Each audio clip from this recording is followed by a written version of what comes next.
Hello there. I hope y'all are all having a safe, wonderful, and just beautiful day wherever you are. I am in Alabama, and considering what we've got coming, this has been just such a blessing. It's gorgeous, it's warm. I'm so excited. I'll be dodging storms shortly. That's okay. We do that.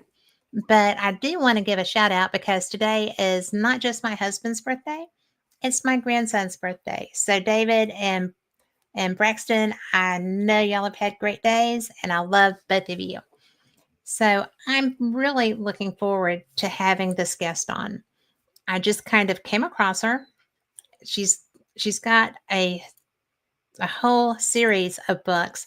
She writes paranormal thrillers. She starts in Peru. Well, she actually, yeah, and her character is tenacious. I like this. She's fun and she's interesting. And Betsey Kulakowski is really somebody to be paying attention to. She is a good writer and she likes the paranormal, so that makes her a lot of fun. So let's bring her on. Hi, Betsey. Hi, how's it going? It's going well. I'm so glad you're here. Oh, thanks for having me. It's my pleasure. Well, I'm just really looking forward to this conversation because you're really a lot of fun. Thank you. I've well, I mean, you're kind of like a chick Indiana Jones. Well, yeah, And how cool is that, right? it's a lot of fun. Yeah. Absolutely. Well, how did you become so adventurous? Well, I grew up, my grandfather was a right-of-way agent in the oil field. He was a landman. If anybody's seen the show, Taylor Sheridan has out now. That's what my grandfather did. And so I grew up traveling the country. I was really little when we lived in the Pacific Northwest, and we would go hiking and camping and all the fun stuff. And that's where I first got really interested in Bigfoot. It was my first monster. So I've always had a fascination for it. I'm always kind of keeping my eyes open when I'm out in the woods. And I spend quite a bit of time hiking, camping. My husband and I, our first vacation, we went camping in the Red River Valley. We went up to Grand Cool. Canyon. We just kind of made a circuit.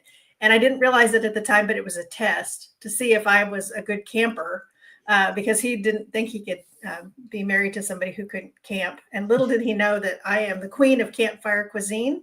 And if Oh, he can cool. make a fire, I can cook anything you want for dinner over that. So Lauren kind of gets my character kind of gets that from me because she is also the queen of campfire cuisine.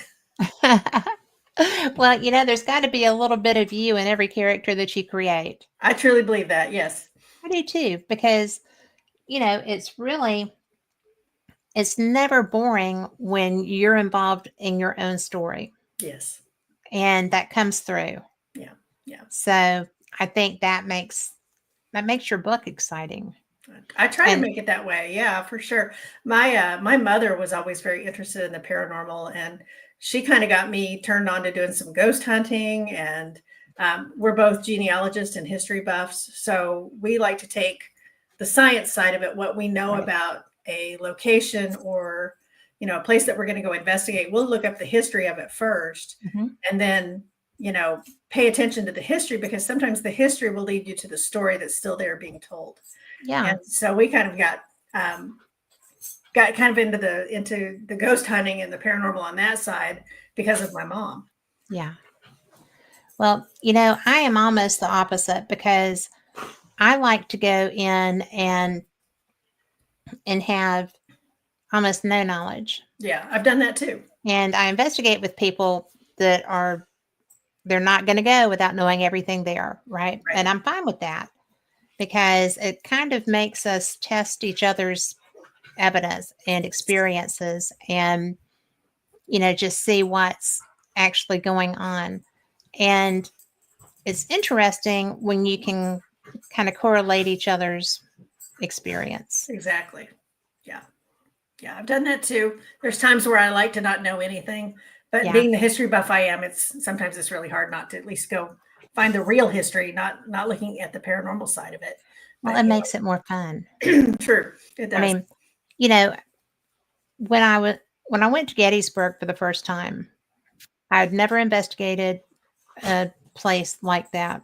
Mhm. And I felt torn on investigating a place like that Yeah. because it's sacred. Mhm. And when I went to Scotland, like you're not allowed. And if you are, you will be removed. Investigate Culloden Battlefield. Yeah. This is like that. And it's really, I don't actively investigate at Gettysburg. I have a voice recorder with me as I go around, and I've seen stuff. Mhm.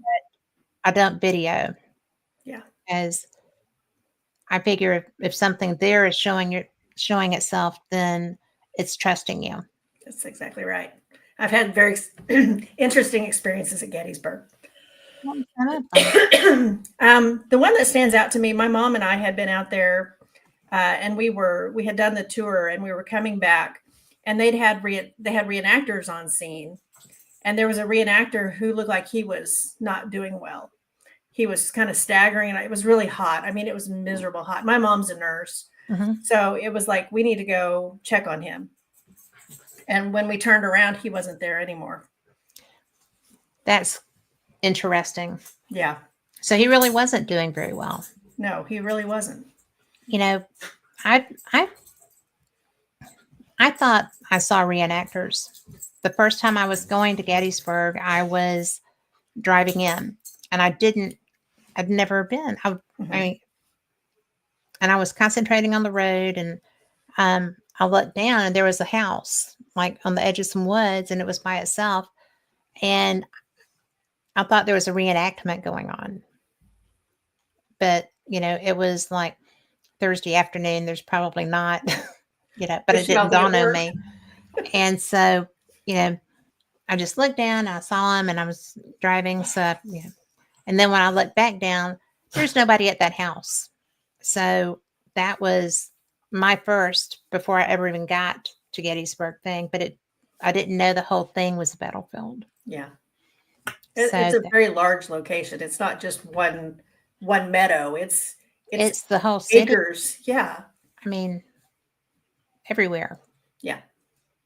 And after I shared that experience with a friend of mine, he shared that he had been there for his first time, and he was near Devil's Den, not in it, but coming Mhm. out, like going back up toward the house on the hill, and there's a creek. And he was just on the bridge looking at that creek. And this is somebody who is not prone to fancy. He's such a skeptic. He's Right. just like not interested if it's not right there. And he said, and when I looked down at the water, it was blood. It was running blood. Yeah. And I was like, oh my God. He's like, and I did the head shake and then kind of took a deep breath and looked down again, and it wasn't. Yeah. And Wow. I was just like, glad I didn't see that because that happened. Oh yeah. I mean, Oh yeah. that was a flashback, and the paranormal is so cool. Yes. Yeah. There was a song back in the 50s by Sonny James called Shiloh. Yeah. And he talks about the battle at Shiloh at the battlefield being peach blossom pink and bloody red. Yeah. And that line has stuck with me my entire life. My mother used to listen to that song over, like ad nauseum, over and over again. And it's a great song, but oh my gosh, just the image that creates just Well, gives you chills. yeah. You know, when you're there and you're still and the things around you are not, Yeah, it's so much stronger than like a haunted house, right. you know, because I guess because the energy is so strong because of so many souls. Hmm. And, when they talk about brothers fighting brothers, that was real. Hmm. So there was so much emotion besides being killed, Right. I mean, you were fighting people that you had grown up with, Mhm. or the whole thing. Yeah, Just that's such a tragic moment just to be there. yeah, But indeed. the first night I was there, we were at Sexbridge, and some of the a local team had taken me with them. And so I'm talking to them, and I see a circle of trees, right? And where there's nothing. And I'm like, oh, why are those trees there? They're like, they're not trees. And I looked back over, they were gone.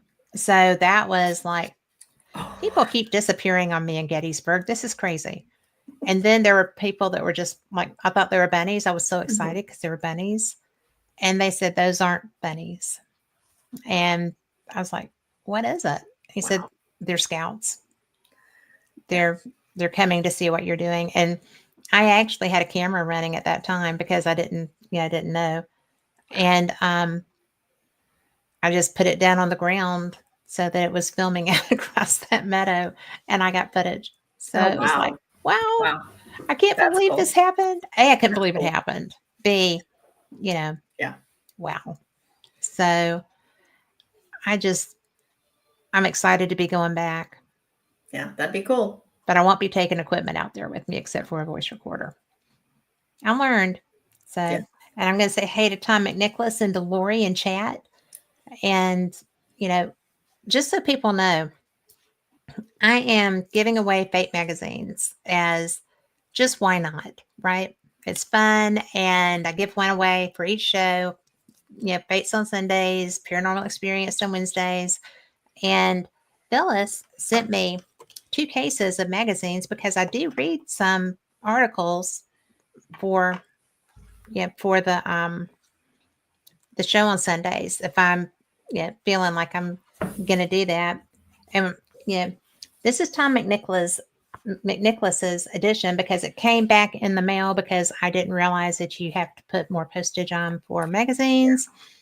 And so, but there's all kinds. These are the ones that I've got sit. There's a lot more sitting right over here, but I'll show you those later. But and if you want to do that and you're listening, come into chat, and you're going to have to go to one of the YouTube channels because LinkedIn and X apparently don't do the thing. So if you're listening and you want to come into chat, go to the Kat Hobson YouTube channel, go to the WBHM-DB YouTube channel, and you can also go to the Fate Mag Radio YouTube channel, and you can enter chat through there, and you can win one of the magazines, hopefully. But the hashtag this week is hashtag #KAT. So you're welcome to pop your name over there, and we'll do a drawing at the end of the show. And the program actually does the drawing. So it is completely impartial unless we've got gremlins in the system, which I doubt. And, it's never boring. So, but, one of the things that I'm interested in, because you wound up in, your character wound up in the Pacific Northwest, but before she went looking for Bigfoot, she had heard about an alien corpse. So, and she winds up in Peru, which is where there's so many, many reports of that. So, and then you've got the little mummies. Help me out. Yeah, the Nazca mummies, or the Peruvian mummies, I guess. That's what but they're named for that Acoma. Sounds right. Yes, I know that's wrong, and I know 3 people that are going to message me tonight. I know. And say, what were you thinking? But that's okay. But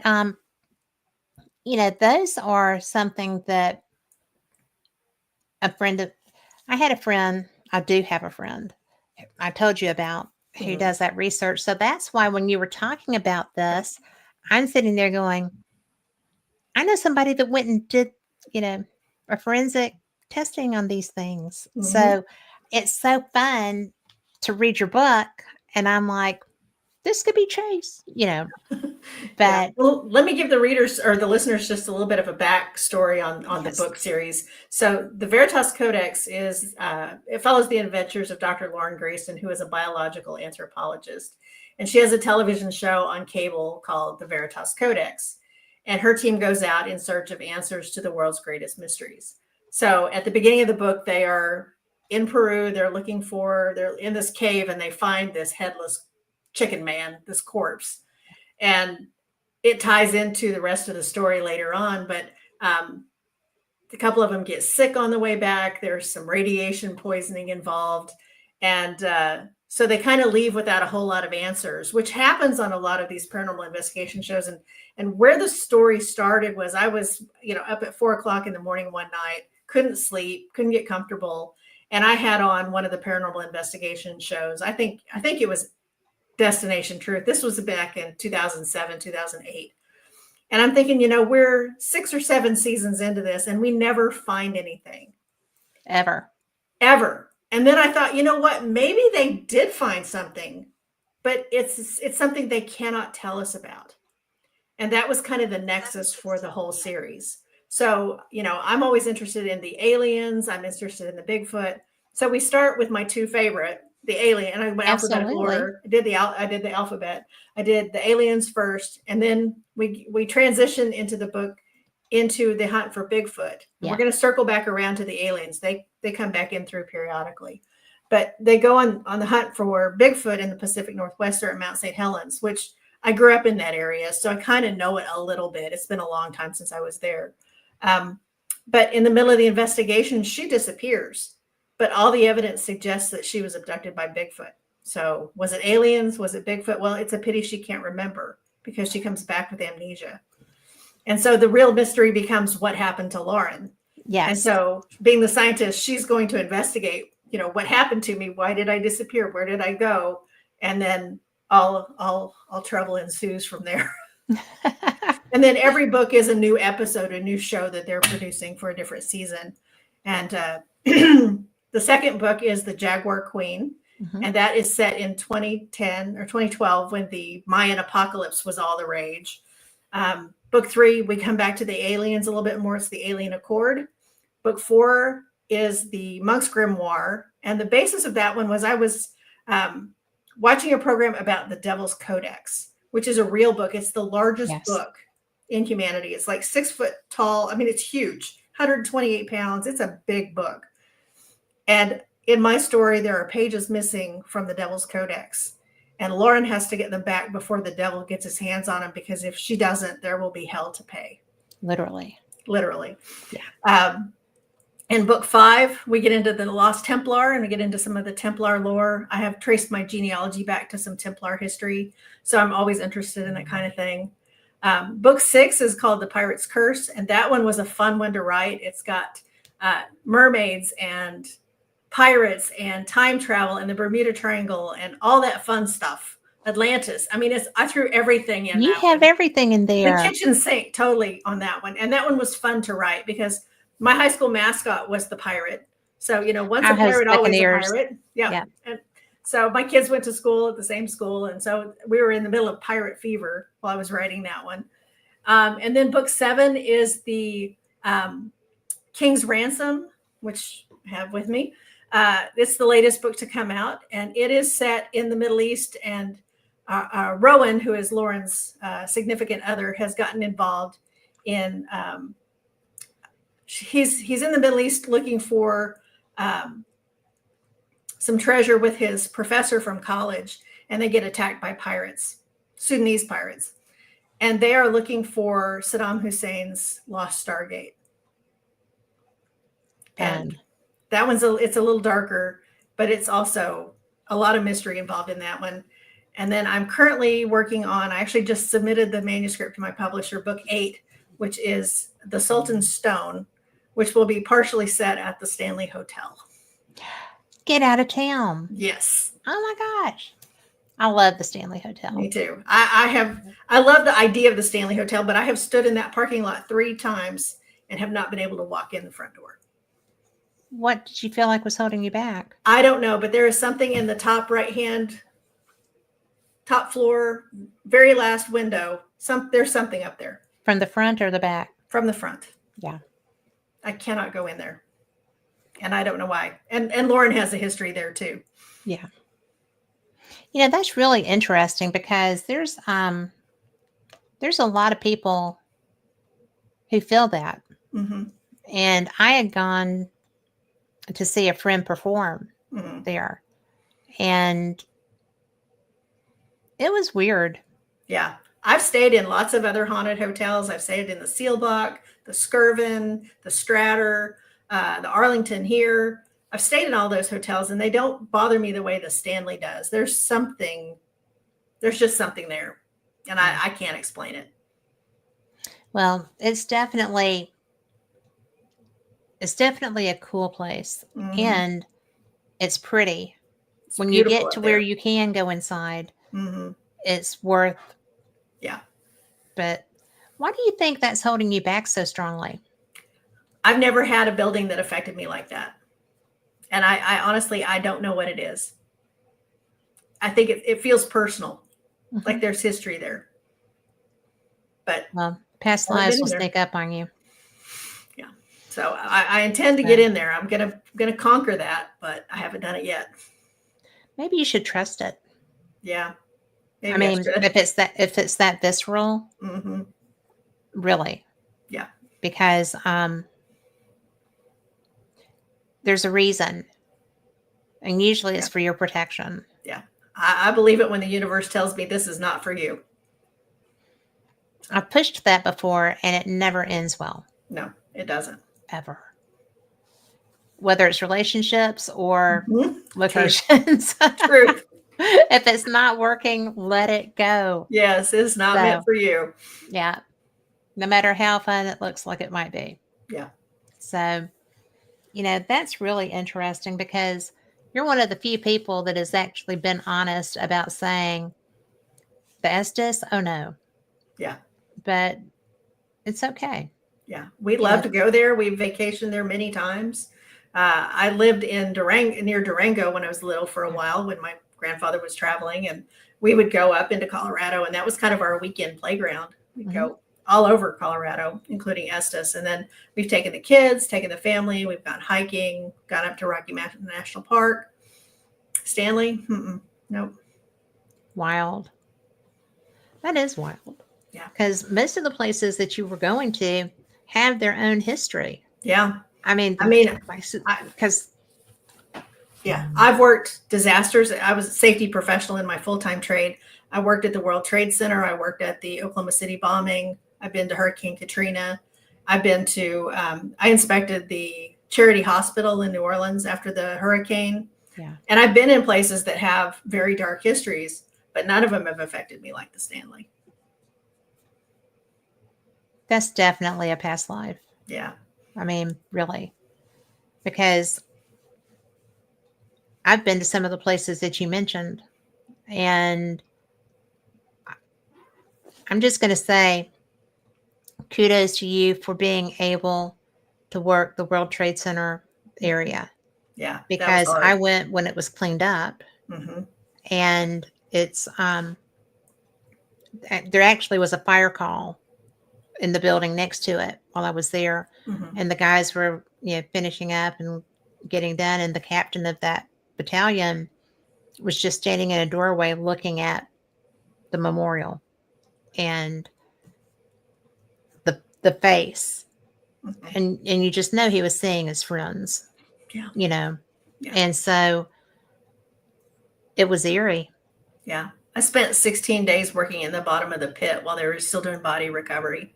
That's horrible. So, I mean, I saw things that people don't want to see, people don't want to know about. Yeah. And, we were there to make sure workers were protected and that they were not included among the casualties. Yeah. We wanted to make sure everybody got home safe at the end of the day.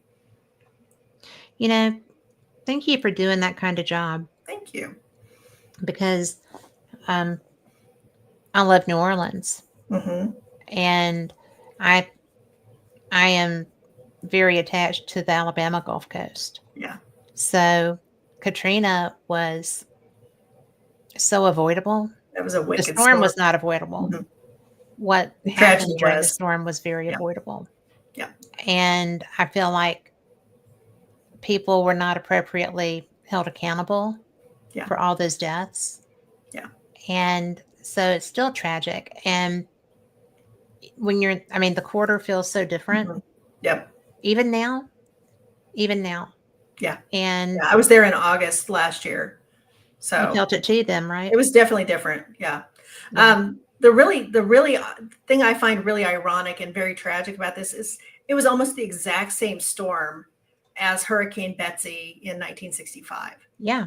Like the levees failed. The storm hit almost exactly the same way. Almost Yeah. every detail was almost exactly identical. Mhm. And it was so far back that people did not remember the lessons learned from 1965 all the way back to the current time. And, you know, my age, I wasn't born in 1965. I Yeah. wouldn't have known everything that could have happened. But there's a memory there that we have to pass forward to the future so that this doesn't happen to our children or our grandchildren. And that's one of the lessons of emergency management is you take those lessons learned and you apply them moving forward, and you listen to the old timers. And I do this with my paranormal investigations. I listen to the old timers because they know what happened. They were there. They lived it.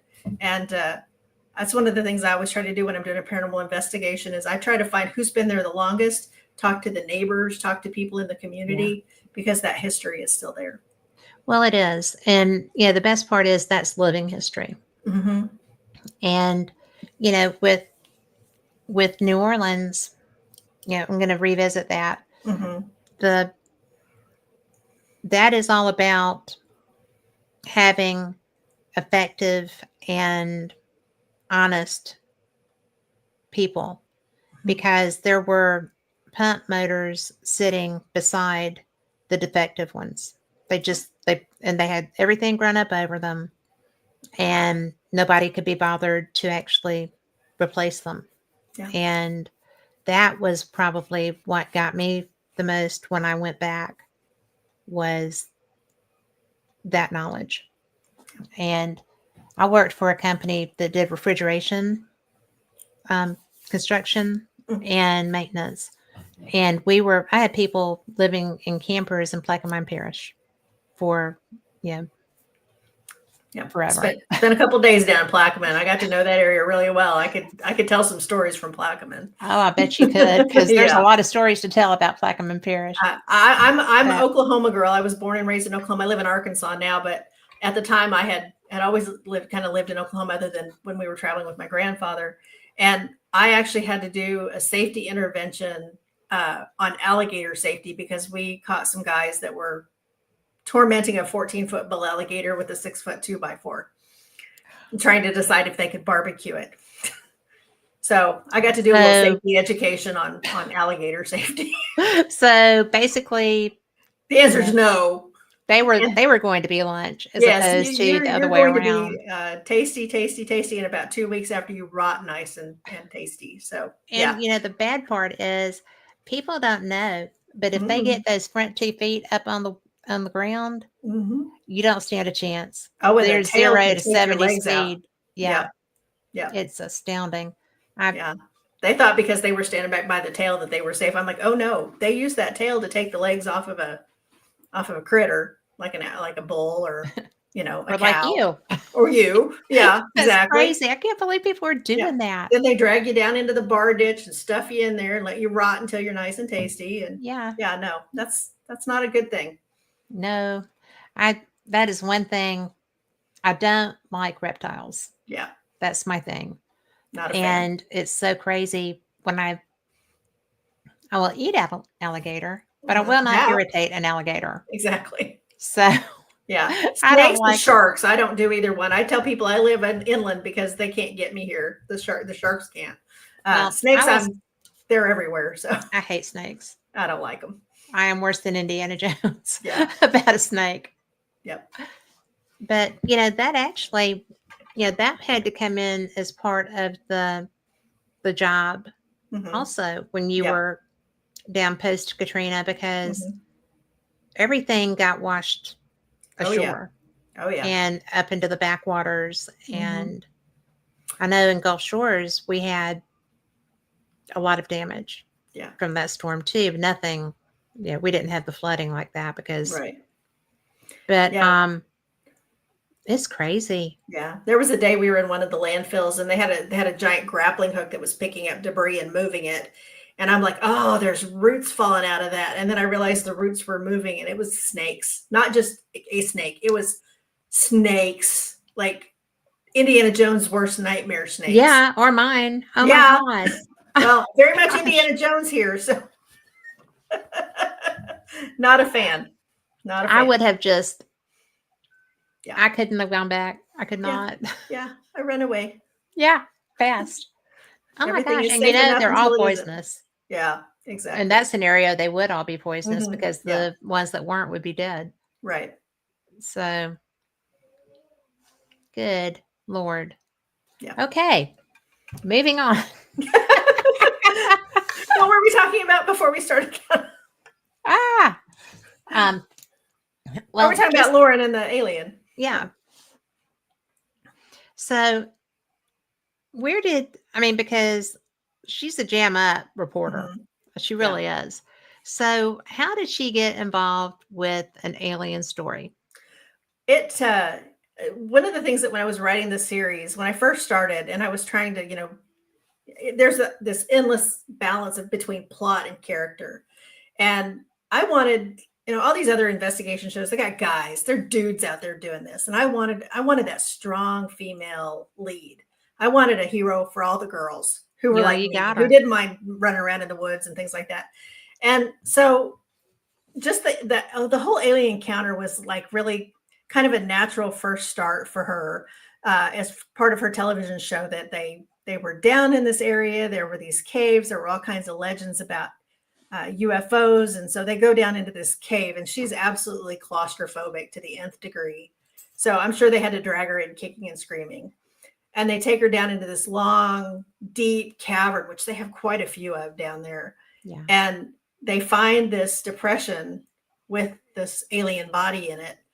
And she wants to bring it back and to investigate it. She wants to do research on it because she's a scientist.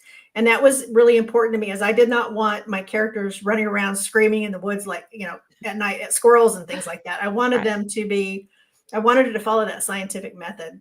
So that was just kind of where I picked up, this is where I felt like this is where she's really going to shine, in her ability to analyze a scene. I'm trained to analyze a crime scene or a worker fatality. So I'm used to looking for all the evidence. So Lauren's there to look at the evidence, and she wants to take the evidence back with her, and the government official that is with them will not let her have it. And that's when you really see her true colors, because she does not like people who get in her way. And she's stubborn to a fault. Yes, stubborn to a fault. I mean, she got herself in a lot of trouble because she did not want this guy telling her what she couldn't do. She traveled all this way, flew all the way down from San Diego, drove hundreds of miles, hiked 6 hours into this cave, and then they leave with a sample, this big, and she is not happy. So that was really kind of just to set the stage and get people to understand who Lauren was, so that when we get into the Pacific Northwest and find out what she's up against there, they would understand some of her decision-making process. Well, I really think that you did a great job of character development. Thank you.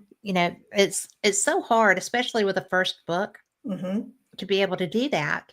Yeah. And she's very sympathetic, but you don't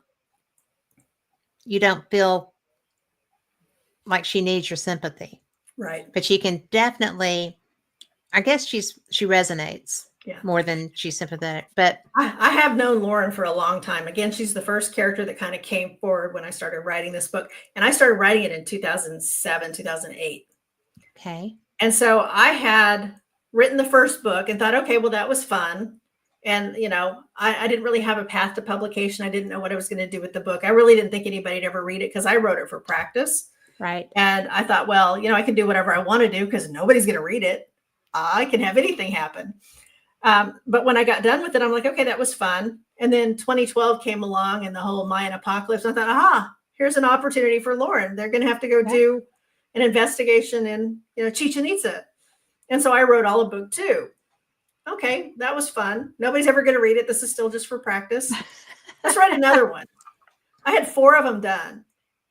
And in 2019, I had been going to writers' conferences now for about 3 years.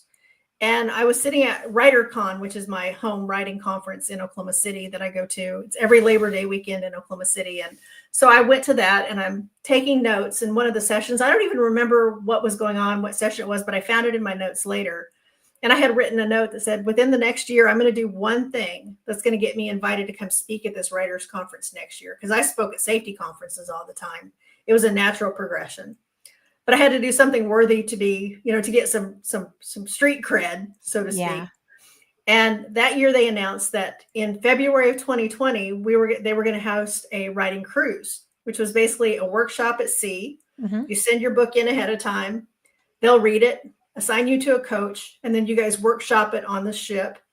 We'd have daily sessions, training exercises. I had to pitch it to a publisher.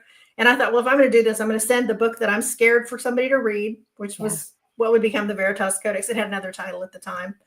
And so I sent it in, and my husband and I went on this cruise. And so I'm explaining to the publisher, I've already got book 1, 2, and 3, and mostly 4 done. And I really see that this being a long-term series because there's so many things that we can investigate and so many places the characters can go, so many character offshoots, some of the side characters, because it's kind of an ensemble cast. Mm-hmm. And, there was just so much opportunity there. And so they were like, okay, yeah, sure. And one of the excursions we went on was actually to Chichen Itza. And I went with the publisher, and we're walking around and I'm talking to the tour guides and I'm explaining to the people on the bus, yeah, there's 3 pyramids inside and here's the history behind it and yada, yada, I'm talking all about it. And I knew as much as the tour guide. He finally turned and looked at me and said, do you want to lead this group? You know as much as I do. But I had done my homework. The thing that I thought was really interesting because, I hadn't published the book, so nobody had read it, but I never thought about what tourists do to those kind of places. Yeah. The grass is just completely worn down to nubbin, from people walking over it. And they have tables lining the entryway for the local people to sell crafts and other goods because that's their livelihood. That's really the only source of income they have. Yeah. So they were, the Jaguar t-shirts and the obsidian glass tchotchkes and things like that. I hadn't thought about that. So when I went in and rewrote the book for the purposes of publication, I could go in and add those things. But that was a great cruise, but we get back and we land in Houston or in Galveston just as they're closing down for COVID. All the cruise ships are now quarantined. We got in just before all that happened. Wow. And I thought, well, that's it. We're not going to publish books this year. We're in a pandemic. And little did I know that it's actually the perfect time to publish a book. Because people need something to do. Exactly. And the publisher called me. He said, I'm starting a new imprint. And I thought I wanted Pixies and Fairies. But your Lauren book sounds really good. And I like the potential of all the other books, especially that second one. I want to see that one. And he said, I'll give you a contract, a very generous contract for the whole series. I want the whole thing. Whatever you come up with, I want it. And so we put together a partnership and it's been a very good one. I'm so glad. Yeah.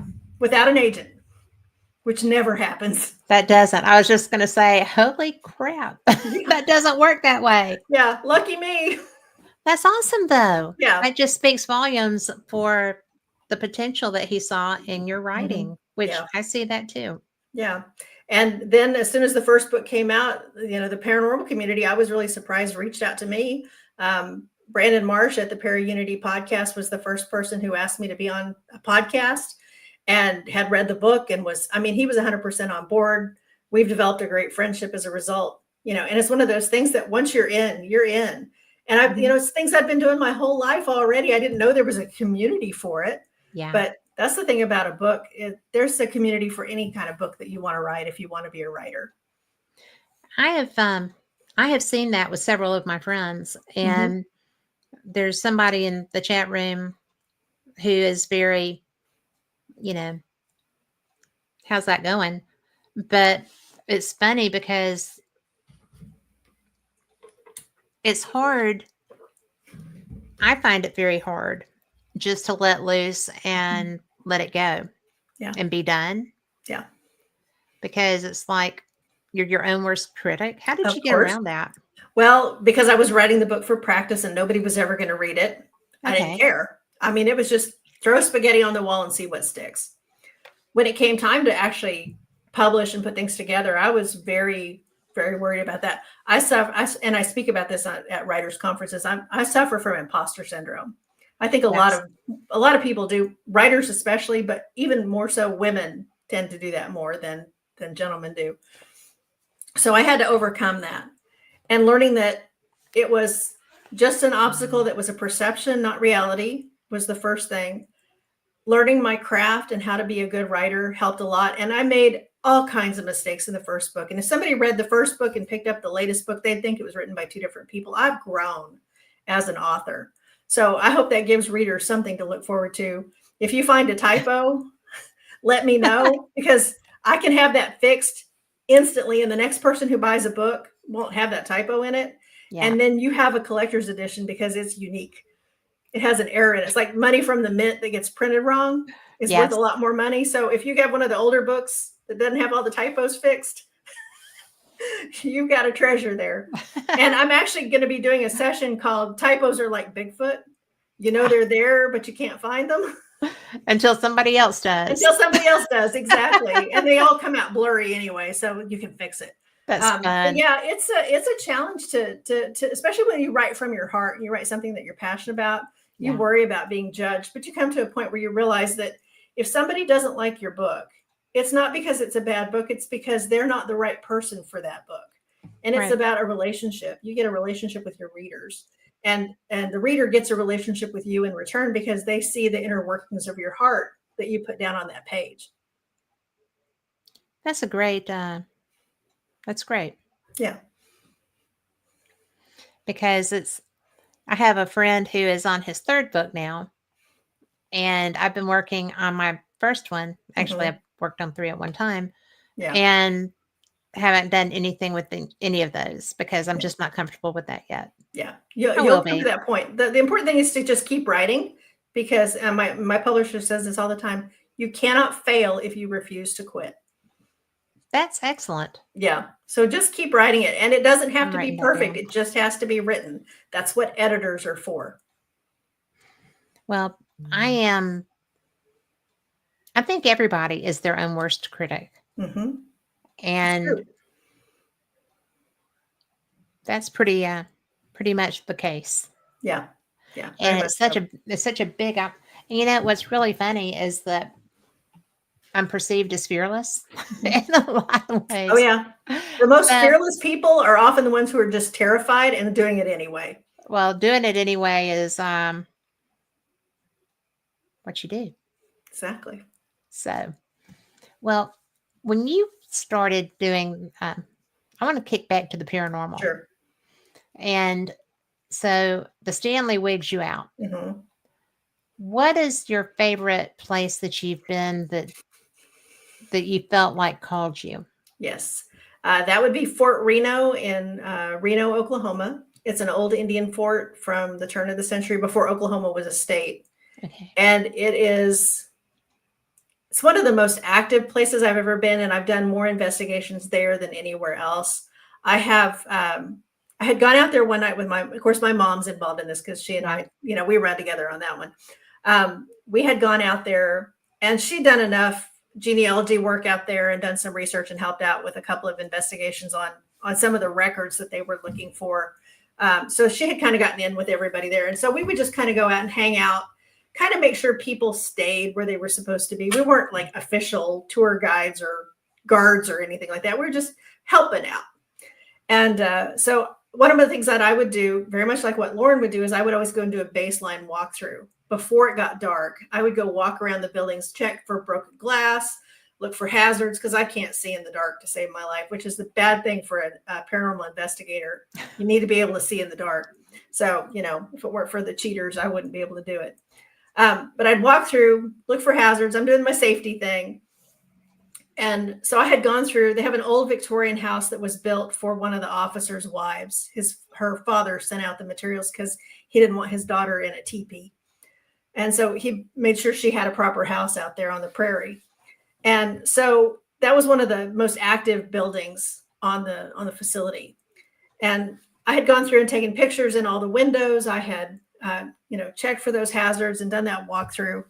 And after dark, we're with our group and we're coming around the window and I see something move. And I just kind of lifted up my camera and took a couple of quick shots. And I had a digital, actual camera. It wasn't my cell phone. And I took a bunch of snaps and I'm standing there and I went ahead and clicked it over into video mode because I kept getting the same thing on the pictures. And it's clearly a face with a hand up on the glass. Like, what are y'all doing out there? You can see Wow. the outlines of the beard, you can see the eye sockets, and you can see the hand on the That is glass. so cool. And I have pictures in the daylight that show that glass, while it's not pristine, it didn't have any kind of a handprint or marks on it. I've got pictures of, and the glass kind of is distorted because it's old handmade glass, but that wasn't there. And I've taken pictures in the dark before in that window and there was nothing there. So that was one of the interesting occurrences. That was after they wouldn't let you go into the building, but I have been in that building back in previous investigations and had my leg touched. We would do the ball with the children because there were children in the attic that would play up there. We would put the ball out and let them push the ball around and they would respond to that, the spirits. Yeah. My mother and I were out there one day without the group. We were out doing some genealogy research and we were walking around the old Victorian and we got around to the other side of the house from where the face was. And the third floor window fell out and landed just inches from her feet. Like the whole window? Out Like the the whole sash window, and all? everything. Yep. Wow. Yep. They've been doing some renovations and apparently they hadn't gotten attached, but something pushed it. It's like, y'all aren't supposed to be out there. So, wow. Yeah. That's bizarre. Yeah. In the best way. Oh, yeah. Lots of different buildings we've been in. There are stories out there of a soldier seen walking across the parade grounds dragging their gun, which was like, you didn't do that. You held that gun was precious and you didn't just drag it. And apparently there was a story about a soldier who had gotten the bottles confused on medication. One of them, he thought it was quinine and he got strychnine and he drank it and he poisoned himself. And they think that's him walking across the parade grounds on his way to medic tent. So interesting stories there. They have a graveyard that they let you go to at midnight. And they have some things for the kids that are kind of hokey just to get the kids excited about it. But very interesting. It's also because it was a POW camp for a while. There is a wall because under the Geneva Convention, prisoners of war can't be buried with their captors. So there has to be a wall between the cemetery. So the German side of the cemetery is where most of the activity is. There's a lot of orbs and shadow figures and things that are seen out in the graveyard at night.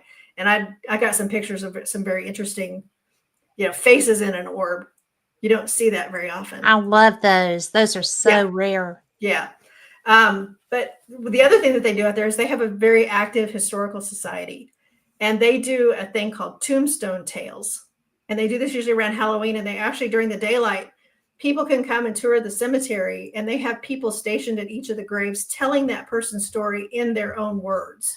Oh, that's so cool. And they had one of our legislators was telling one of the stories of the gentleman who died. And his wife had come out there with him. And she was left alone with the children. And then she got sick and she died. And then the children died. And then he died. And I mean, it was one of these gut-wrenching stories. And the guy that did it was just so good at it. I mean, he put so much emotion into it. And I literally had to walk away because I'm empathetic. And I was boohoo bawling. I mean, ugly cry. And he was having a hard time because of me. Yeah. Because he had to get through this script that he'd memorized and act this part out. And it was ripping his guts out that he was ripping my guts out. Wow. So I realized I probably shouldn't go for that because that was almost a little bit too much for me. But definitely a fantastic place for a paranormal investigator. They don't get enough attention out there. If you're anywhere near central Oklahoma and you can be there on one of the weekends where they're doing their ghost investigations, they open them up to the public for a fee and you can go out and join it. Well, I will absolutely keep that on my list because I like places that aren't really investigated to death. Yeah. Because, we've all been to the places that, the spirits are checking their watch if you're late kind of a thing. Right. And while sometimes that's not a bad thing because they're well versed in how to interact. Yeah. They know what you're looking for. If they are in the mood, that works well. Yeah. If they are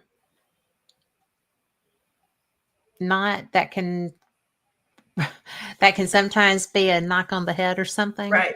Right. They But get bored with the tourists. So, well, they do, and they just kind of like, yeah. and you can feel the boredom. Yeah. You really Exactly. can. It's like, and you're still getting hits, Right. right? They're there, Mm-hmm. and yet they're not giving you anything. You're It's on the their same thing last they give nerve. everybody else. Yeah. Yeah. And And this is still an active USDA facility. There's still a federal agency housed in some of the buildings there. So no, yeah, you really? don't have full reign of it when you go out there. There's certain places you can and can't go.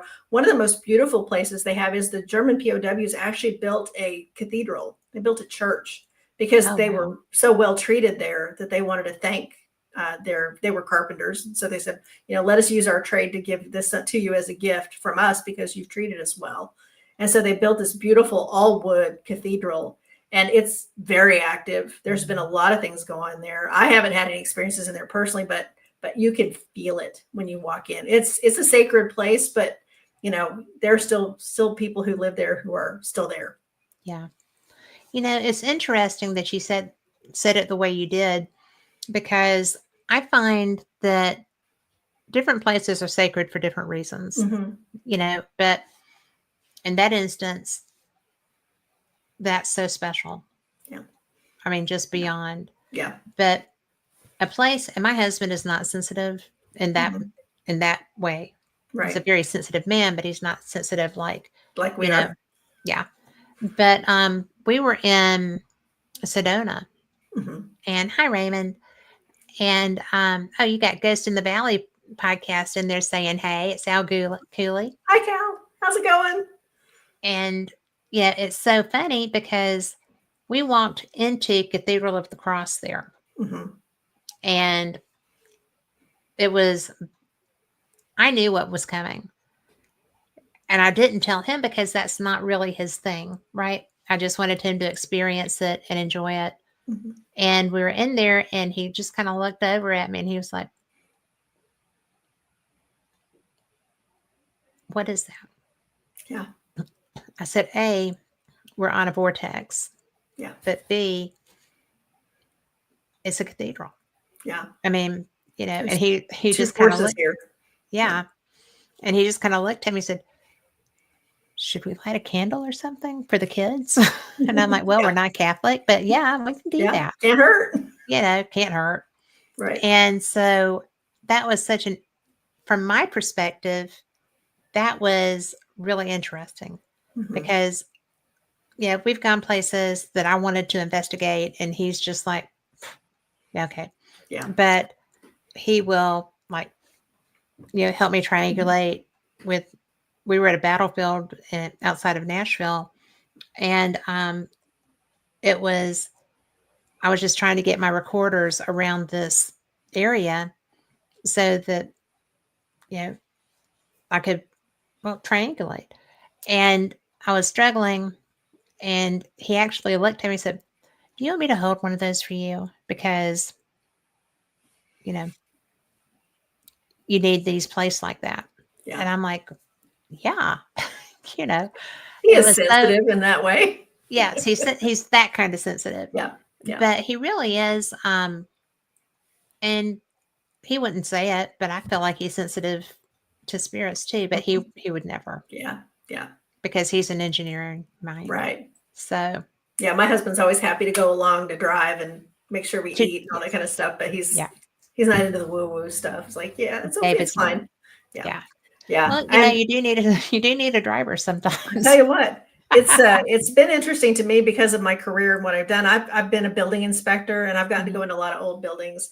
And one of those buildings was the Skirvin Hotel in downtown Oklahoma City. And if you don't know anything about the Skirvin, I don't. let me just tell you that NBA players have run out of there in the middle of the night, terrified, and will not go back. Whoa. Yeah. Get Well, out. I inspected that when they were doing an asbestos abatement project back in the early 90s. And they have to seal off the room so that the asbestos dust doesn't leave this containment, which means they seal off the sinks, they seal off the electrical outlets, they seal off the air vents, and you have to go through a decon. When you come out, you have to decon, you have to take a shower and wash everything off and all this kind of stuff. And so all the power gets turned off, all the water gets turned off. And I got reports from the crew that they would come in and the water would be running and they would have to breach containment. They had to notify me every time they breached containment. So I got a notification every time this happened, which was often. And so we came up with a procedure. If containment got breached because of that, they did that. And then they emailed me the next day. They didn't have to call me at midnight. They could email Modifications me are us, right? Yes. And I got reports that they would have power tools that they were getting ready to use that weren't plugged in that would turn on, which is a safety hazard for the workers. That is such a safety hazard. If a saw or comes, something like that, grinder comes on, they would have air currents move across the room, even though they're under negative pressure and the air shouldn't be able to do that. All kinds of weird things like that. Lights going off and on when the power was disconnected, and I verified the power was disconnected. It was one of those things that was additional hazard that they had to face on the job site. That's wicked. And they didn't want to talk about it. I had one contractor who would tell me everything. He was into that kind of stuff, and he wanted to know what I thought because he knew I was into it. So yeah, definitely interesting. But getting to go in some of those old buildings, pretty neat. Well, yeah. Yeah. Was that the most active one that you went into? The besides the Fort Reno, the Skirvin, of all the hotels I've been to, that's been the most exciting. I have not actually seen any of that myself. I only saw the aftermath. And experienced the phone calls. Yeah. Yes. And that's where they're having WriterCon this year. So I'm really excited to actually get to stay again. And we've been there a couple of times. So that's going to be awesome. So I'll be back there Labor Day weekend to check it out. Are you taking equipment? Oh, yeah. Yeah. What do you like to use to investigate? What tools do you use? I'm pretty simple. I actually started out, I have a piece of safety equipment that I use to do electrical surveys called a touchless AC voltage detector. It works the same way as your EMF detectors do. And I used to carry that because I was such a rookie. I didn't know what I was doing. I was just like, okay, I know that if there's something weird electrical going on, this will pick it up. And so I would take that with me. I take a voice recorder and I take my camera, and I'm pretty simple. I don't want a lot of things to interfere with my perception. I want to be able to use my eyes and ears. I want to see it for myself if anything happens. And so far, the camera has gotten me the best in data I've gotten so far. We've done pretty well with the EMF detector and the voice recorder. Haven't gotten a lot that I could really confirm was anything, but I've also used a spirit box, and I really like the spirit box. It gets a little annoying after a while, especially if you're not picking up anything, but it does get annoying, but it's I've had some very interesting results. We went to the May Stringer house in Florida and had some very interesting results there. They have a military room, and they had like all these artifacts from the area brought into this building because they had nowhere else to put it. So the county historical society has taken over the May Stringer house.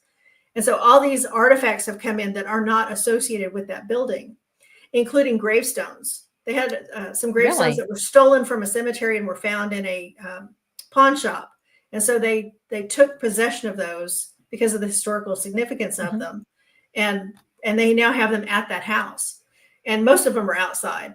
So we're at the May Stringer house, and we're in the military room, and we're asking about the artifacts. Are you here? Is this your is this your gun? Is this your belongings? And we kept getting Bob. And I'm like, I don't see any name in here that's a Robert or a Bob. And so we asked, the people who run the tour, and they're like, no, I don't think we have anything in here that's Bob. And they kept taking us to this back corner where there was some weapons, and Bob, is this your gun? And the lights would kind of turn yellow. They wouldn't really go full red on the EMF detector. But the spirit box kept getting Bob. And it's like multiple times. It's like, yes, Bob, we know you're here. Where are you? How can we find you? Bob. No, he kept taking us back to that corner because everything led us back to that corner. When we got done with that investigation, started going through the pictures, one of the gravestones outside, exactly where that gun was on the opposite side of the wall was Robert. Good grief. And so, yeah, I just gave myself goosebumps. You gave So me I ended up- goosebumps too. So I went back and did all the genealogy on Bob. I found his history, and sure enough, he had died in one of the Civil War battles. And so, very interesting, the things that you can pick up. But again, the eyes and ears, I think, are your best tools. I think so too. And I'm not going to lie, I get a lot just with a plain voice recorder. Mm-hmm. You know, I'm always stumped because I don't usually listen while I'm on site. Right. I I just when have I it. get back. Yep, I just have it running just as a backup, basically. Mhm. Yeah. And I'll just Mm-hmm. plug it in and let it go while I'm doing whatever, Right. and it blows my mind. Mm-hmm. I get the Yeah. best evidence just from a voice recording that I didn't even know I had. Right. I went up to Iowa to do an event last year, and we did an investigation down in the basement, which was a very active area. And we use what's called the double Estes method. And that's Yeah. where you have on the headphones, they have the spirit box. And the other person sitting behind you, with their back to you, has the headphones on. And then there's a person feeding questions, and they have a spirit box so they can hear the answers. And they try to get the two of you to coordinate. So if you hear something come through the spirit box, you say what you hear. Mhm. So I had the headphones on, and another lady had headphones on. And he would say, like, the number 8, and the spirits at the same time told both of us number 8. And we said it at the same time, and they got that on camera. And so that's really interesting to get that kind of, it's kind of like a callback session. Absolutely. Yeah. And that's fascinating Mhm. because there are some experiments that I don't care for. Mhm. Estes isn't one of them. I don't mind doing that. Yeah. But I think that it works really well. Residentials. I Mhm. mean, I've gotten the best evidence with that in a residential environment. Yeah. And it's that so unexpected when Mhm. that happens. I don't like using it if I'm not with people I know well Right. because you're vulnerable. Mhm. Yeah. And so I'm always very protective of my space and my spirit. Mhm. And so but I do like it when I'm in a home and they're like, but there is someone here, Right. Yeah. but oh, try using a small wireless mic for your cell phone and place it in an area such as a window ledge. It's gotten messages that way as well. That's a good one, Al. That is a good one. Yep. I will try that. I've never tried that. It's very similar to what we do when we're doing air monitoring. We'll set up a passive monitor, and we'll set it up in a space and just go off and leave it, let it collect samples in Yeah. that area when nobody's in there. So it's the same way with I take everything from my job and Hey, that's apply a it to good thing. my, It's good to have because the I'm a trained background. investigator. So that's how I was trained to do things. Well, you know what? Very few people that do that are trained investigators. Mm-hmm. Yeah. And, I'm just nosy. I want to know what's there. Yeah. And I've had enough people show up that, yeah, Yeah. It's it been just really keeps you interesting going. to be able to take all the skills that I do for other things and apply them to paranormal investigations. My genealogy abilities, my history research, my accident investigation scene, maintenance and things like that. Control of evidence. Lauren's really big about the control of evidence. You'll see that in the books. Yeah. Because people don't understand that if your evidence gets contaminated, it nullifies the results. Mhm. So if you're going to take samples, you're out in the woods and you find brown fuzzy hairs, you don't just pick them up and put in your pocket, because that's going to mix with your hair and that's going to contaminate your hair. You've got to have a clean evidence piece, and you use tweezers and you use sealable Ziploc bags, and you have a chain of evidence form, because you want your evidence to hold up to scientific scrutiny. Yeah. Well, that's like Acoma, the Acoma mummies. That's That to me is one of the most interesting things because that's real. I mean, and people blow that off so quickly because it's frightening. Mm-hmm. Because if those are really there and you're out in the desert at night, Right. Oh, well, I mean, It was nice knowing you.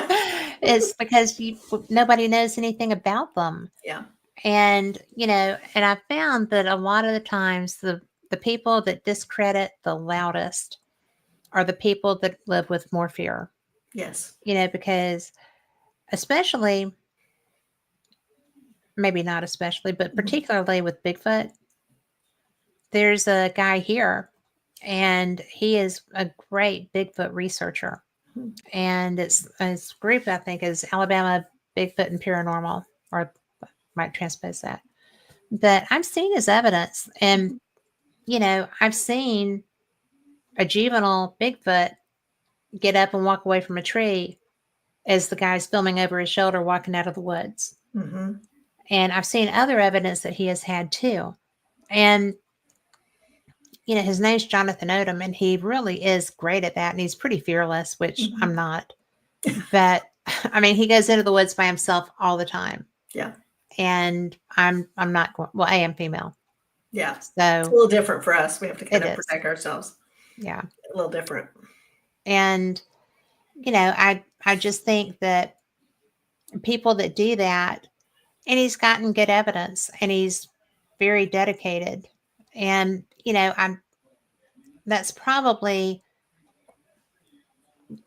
in my area the best researcher in that field that I know. And there's other people, there's some guys that decided they were going to be the, be all and end all of the Bigfoot stuff, and they're not. But it's weird because they're everywhere here. One of my friends that grew up in an area south of Birmingham, she's about 20 years older than me, but before that area was developed, they were common. I mean, they cohabited with these people. And I think that's cool, right? Because we've lost that part of the story. Yeah. And these were Native Americans as a rule in that community. And everybody interacted. You would find gifts. And it wasn't confrontational. And it was just that community living next to this community. Right. And just neighbors. And people make out that these are such fierce and mean and blah, blah, blah. Well, yeah, if you're going to come at them, I would be bowed up too. Yeah, I would too. And come into my house and take my stuff and want to and plus they probably have an attitude because we've destroyed their habitat. And they keep getting moved farther and farther out. And that's like there's a lot of areas in Georgia that. And I've done investigations in Georgia. So definitely had some interesting experiences there. Where'd you go? We were up in Blue Ridge. Yes. And had gone up for a girls' writing retreat. Had stopped at Expedition Bigfoot in Ellijay, Georgia. If you've never been to Ellijay, shout out to Amanda, the Bigfoot lady, and everybody at Expedition Bigfoot. And had heard recordings and looked at some of the evidence, looked at some of the areas. And then one of my writing partners and I decided one morning we were going to go for a hike. There was a trail not very far from us. And they had windstorms a couple days before, and some trees had blown over. And there was a gentleman out cutting trees that had fallen over the hiking trail. And he had gotten his chainsaw bogged up in the tree, so it wouldn't come out. So he had to go get another chainsaw. He was just coming back as we came upon him and helped us get over the fallen tree, visited with him for a few moments. Real nice, just casual conversation about the weather and, when did this happen? And so he was telling us all about that. And he said, now, where are you guys going? So if I don't see you come back, I want to make sure you're okay, because you're not going to go very far, are you? It was like a 200-mile trail. Like, no, we're going to go up to the bridge and come back. And he goes, okay. He said, I'll keep an eye out for you. And so we hiked on, and in a little while we heard him fire up that chainsaw. And when he did, there was this blood-curdling scream through the woods. It's like, I don't think he likes the chainsaw. And we stopped and just kind of looked at each other, and we're looking around and we're scanning the valley and looking in the trees. And very clearly we could hear this just as like a whoop, but it was like almost like a woman screaming, but it sounded exactly like the recordings we had heard the day before at the museum. Get out. Yes. Oh my gosh. Yeah. So that's one of my Bigfoot close encounters. I have a lot of close encounters, but I've never seen one myself. Yeah, So I would love to. yeah, from a safe distance. From a safe distance, Yeah. or just to be like, Respectfully. Yeah. hello, Yeah. I've, and, Have the an apple. national, yes, but the National Park Service has put out shirts of late. Mhm. Mhm. And my favorite one is a Bigfoot shirt. And I have it in short sleeve and long sleeve. Mhm. And it's Respect the Locals. And it's such a pretty Bigfoot. I Yeah. mean, they really are selling that. Yeah. And yeah, they have all kinds of them. I mean, Right. you can do, and it's for every park. You can I've seen get them. Yeah, they're pretty cool. they are pretty cool. And, so I haven't been to Arches yet. I want to go to Arches, but I've been to a lot of the others. Yeah. And so, it's really interesting because my husband plays poker. Mhm. So we go to poker tournaments, and we love to go to Cherokee, North Carolina. Mhm. And there is so much stuff there. There is so much stuff there. And usually he's playing poker and I'm just going off wandering around. Mhm. And I'm actually, because of being there so frequently, I'm researching the Thomas Divide lights, and I'm trying to document my experiences with that. Have you been there? I have not. North Carolina is one of those places. My ancestors came through North Mine Carolina too. after the Revolutionary War, Mhm. before the Civil War. And so they were in South Carolina and then or North Carolina, and then they moved into South Carolina. And so I have some family history there that I would like to go and investigate. But I've heard the stories of that area, because anywhere that's wooded, that's remote, it's perfect habitat for a Yeah. species like Bigfoot. And, the Appalachian Trail goes through there. Mhm. So there's plenty of opportunity for people to interact. Uh-huh. And I had a guest once who had written a really great book. I can't remember his name, but he did the Appalachian Trail. It took him 3 years to do it. Oh my gosh. And so, and I never asked, and I always wish that I had, did you have this kind of encounter? Mhm. Because oh my gosh, he was so living rough, and he would get Mhm. caught in weather and have to come out and stuff Yep. like that. It's really Yeah. interesting. Yeah. But I've seen people that have done that. I know people that have done it. It would be one of those things. I would love to do it, but let's face it, I'm a little older now and my knees just I don't think they could take it. preach it, sister. Yeah. I I feel you. But it's still, every chance I can, if I come to a piece of it that I can hike, I do. Mhm. Yep. And just because to be on it is so historic, Mhm. and there's stuff in there. I mean, you can hear Yeah. that. And so far, I haven't heard something that made me run screaming down the trail. But there's usually people. I walk, Mhm. because I'm by myself. So I Right. walk between groups. Right. I kind of pace myself with that, so I'm Mhm. safe. Smart. But I'll go from one parking lot, go back up to the next break, Right. and then come back. But it's so cool because you can Mhm. hear them. Yes. And, it's during the day, you'll hear wood knocks. Mhm. And, and I'm seeing the people, right? We're visually Yep. close. So I'm just kind of like, well, Yeah. One of my other and I'm so quiet when I do it. yeah, one of my other close encounters was actually down in Honobbe, Oklahoma, which is kind of the Bigfoot capital of Yeah. Oklahoma. We had gone down. I had a friend who's an author who lived in Tallahena and had gone down there for his book signing. And he said, on your way through, drive through Honobbe, there's a, Bigfoot highway sign, stop, take pictures. That's about a mile from my house. And so I'm like, okay, we'll do that. So we drove down there, and it was like mid-afternoon, and we get out of the car and there's no traffic. It's just a 2-lane highway. It's very rural. So there's nobody there. And there's like a shop across the street and then the sign. And so we get out of the car. We're going to go over and take pictures. And while I'm standing there taking pictures, I'm like, do you smell that? I asked my husband, do you smell that? Because he's taking pictures for me. And he's like, yeah, what is that? And I'm like, I can tell you it's not a paper mill. No. I don't think it's a rendering plant, because it kind of smells, that cat litter and dead meat kind of thing. maybe a rendering plant. It's not a foundry. I've been in all of these kinds of facilities, so I know what those smell like. Right. It was like the worst smell you could possibly imagine. And he's like, yeah, I don't like that. Let's go. Get your picture and let's get out of here. So we did. And on our way home, I messaged him and said, hey, do you guys have like a rendering plant down there? Some kind of a factory that would make something stinky? He goes, did you smell what I think you smelled? I'm like, what do you mean? He goes, that's the booger. That's Bigfoot. Yeah. Okay, well, I had never heard anybody call him the booger. So that was something new. There's a story behind that. I'm going to circle back around. Yeah. And I had never heard that. So that was one of my other close encounters I had. But I had recently done a podcast for the Okie Bookcast. There's a Pages to Picture episode that he did where we talk about a book and then compare it to the movie version of it. And the one that I happened to pick was Where the Red Fern Grows, which is set in Oklahoma. It's one of my favorite books. It's the book that made me want to be an author. It helped me learn to hone my voice.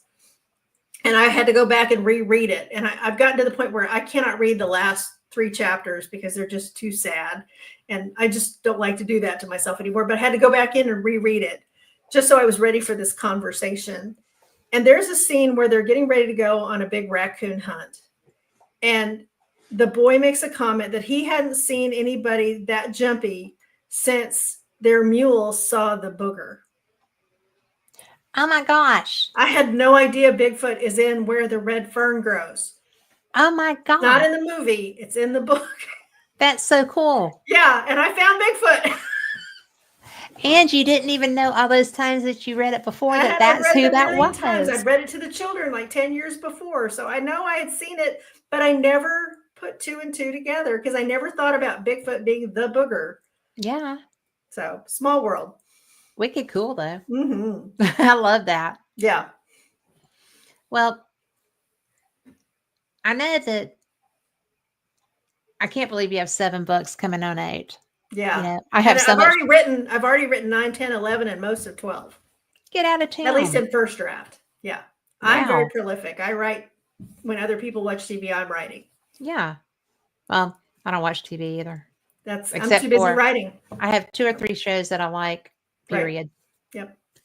But, you know, it's so interesting to me because I've got a lot of catching up to do with you.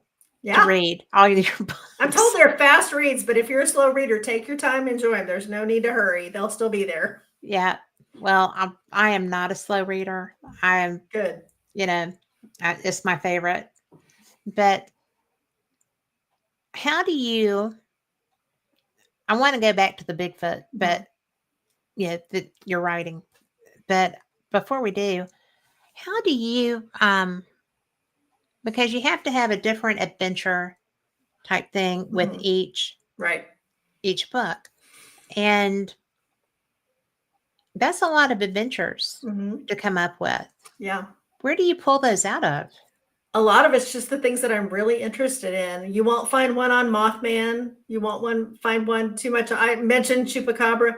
The only one that I really am interested in that I have not written a book for is the Loch Ness Monster. And I'm not going to do that until I get to go to Loch Ness myself. I was there last year. I know. I'm so jealous. So cool. I saw that. It's like, oh, not fair. I have another friend who just recently got to go with the investigators and do an investigation on Loch Ness. And I'm so jealous. But yeah, that's a bucket list trip for us. We just retired. And so hopefully it'll be within the next couple of years. And then I'll have enough information that I can feel prepared to write a Loch Ness Monster story. But I'm really interested into the ancient, again, it's the history, the ancient mysteries. I'm really big into the Sumerian creation myth. Yes. I believe that our societies build on top of the past societies, and it's happened that way for millennia. I mean, as long as you can go back. So when we get into the Sumerians and the myth there, I kind of have pulled a lot of the things that are happening in the book are all now related to a Sumerian mythos that I have created and kind of built upon the existing mythos. But I have places I want to travel that I haven't been to yet that I've set books at. I've got book 4, The Monk's Grimoire, is set in Prague and Slovenia. And fun fact, this is a little bit of trivia for you. That's the one book that I have actually written a friend into the book and then Really? killed him. Ah, So there's a character in that book that is a friend of mine. He helped me with the language because Lauren has this thing about languages. So I needed to be able to speak Slovenian. So I picked up the computer and messaged him and said, hey, you want to help me with a book? He goes, what's in it for me? I'm like, you want to be in the book? He goes, uh-huh. I said, do you want to live or die? He goes, oh, I want to die. So I wrote it and I killed him off and I sent him a copy of the pre-release and said, read it, make sure you're happy with it. Make sure I got the language right because he helped me with a little bit of Czech too. And when he was happy with it, then we went to print with it. And that book, I actually wrote the first draft of it in 24 days. That get story out of came town. to me so clear. I knew from start to finish what had to happen. 24 days? 24 days. I wrote the first 20,000 words over a 3-day weekend. Oh, Betsey, that's incredible. Yeah, I type 145 words a minute the last time I took a typing test. Wow. So I'm incredibly fast. And if I can keep the distractions of the world out of my way, I will sit and write. And I had a weekend where the kids were off doing their own thing. My husband was watching movies and playing video games. I had nothing better to do than make a pot of coffee, go to the back patio with the dog, sit outside, enjoy the weather, and just write to my heart's content. And that story came to me so quickly and so clearly. I've never had one do that. I have other books that I have written 50,000 words in 30 days, but I had that one. It was 72,000 words in 24 days. And I was working full time in the middle of all that. Golly, that's incredible. Yeah. But that's what I do in the evening when I get home from work. Once the kids are fed and the kitchen's cleaned up, it's time to write. And I thought when I retired, I'd be able to sit down, Monday through Friday, 8 to 5 and write. No, 7 o'clock at night, time to write because I'm a night writer. I'm like that. My clock's different. Yeah. So I'll write till 2, 3 o'clock in the morning, unless there's a time change, in which case I look up and it's 4:30 in the morning. Thank goodness I didn't have anything to do the next day. Yeah. That's so funny because that's my prime time too. Mm-hmm. And either because you're either or. I mean, my husband is a early and early to bed. And I'm like, by the time he's going to bed, I'm like, woo, look. Yeah. Well, the bad thing is I like to get up in the morning and have my coffee and watch the birds at the bird feeder, especially now that I'm retired. I don't have to get up and go to work. So I'm a morning person and I'm also a night writer. So I'm an afternoon napper. There you go. If I can get people to leave me alone long enough, I will lay down and take a nap or curl up in the recliner or whatever it takes just to get a few minutes to catch up and get ready for the night session. The energy kick. Yeah. Well, what is the most, okay, you've got Loch Ness. I have to tell you about Loch Ness. Okay. Because two things. The thing that blew me away were the number of divers, and I was there on a weekday, the number of dive teams that are out there, because you see their little floats, right? Yep. And they're everywhere. Yeah. And you're sitting there. The Loch Ness Monster Hunter, the original Loch Ness Monster Hunter, has a little trailer there that he lives in. Okay. So, what's his name? I don't remember, but go knock on the door. He'll come talk to you. Is it Alan? Maybe Alan. Yeah. I don't remember. Yeah. I have a picture of it. But knock on the door, he'll come talk to you. Okay. So you'll get material that way. But if you're standing there where the little sign is and stuff, looking out, there's the most beautiful pass in the mountains that you're looking at. And you're going to love that because I'm looking forward to that. It's really, and I was there on a cold, nasty, not pretty day. Right. And it was still gorgeous. Yeah. And, my friends laugh at me because anywhere I go, if there's water, I'm getting my feet in. I love water. And I did that when we were in, and I can hook you up with places and people in Scotland when you're ready to go. Thank you. But, we stayed at St. Andrews. You can stay in the dorms if you go in June. Yeah. I'm a member of Clan Johnston. Yeah. And if you go, you can stay at your clan castle. And so that's one of them is on my bucket list. I have, again, I'm genealogist. So I have all my family history back to the First Rising. And even further back, I'm all the way back to Robert the Bruce and the Sinclair line. Yeah. Get into some of the Templar lore. A lot of that Oh, the is delve into Templars. my genealogy. When you read my books, you'll get, Rose genealogy is essentially my genealogy. Yeah. So yeah. Well, that's so fun Mm-hmm. because because I was not, I mean, my grandmother did all of this, Mm-hmm. at one point. And so it's interesting to me because hello, Mark Eddy, but there is so much information. The, the people that I met out there, they're primarily Jacobian, but, and such, but it's just really bizarre. I got Culloden Battlefield Oh gosh. Yeah. was, oh my gosh. Yeah. Big And bucket list. Denise said, I Yeah. must always be careful. I always get hurt or sick. I Yeah. travel pretty well. I don't get sick very much, but I do get hurt. And I I got try into very safety hard out to of keep it. self-defense, so I'm with you on that. Yeah. I'm the klutz. Well, I fell in Key West with no alcohol involved. Mm-hmm. And then when I got well and could go back 3 years Yeah. later, I fell through a balcony Oh no. that was rotted. And I'm like, one of my friends that was like, do not go back. I don't know who you pissed off down there, but do not go back. Truth. Because she got that I wouldn't, that they wouldn't mess up the next time. Yeah. I was like, well, I'm done. Yeah. But in the event that I would go to every year, they moved up to Gulf Shores. Oh, wow. Okay. So, which is my town. And I was like, yay. But it's really interesting because when I was on Culloden Battlefield, we're just walking around, just doing nothing, just taking it in. Mm-hmm. And the English side was behind me. And we were walking towards where the nationalists, the Jacobians were. The Jacobites. And yeah. Jacobites. And so, I am just chit-chatting away. And it felt like I got shot. Literally got shot in my abdomen.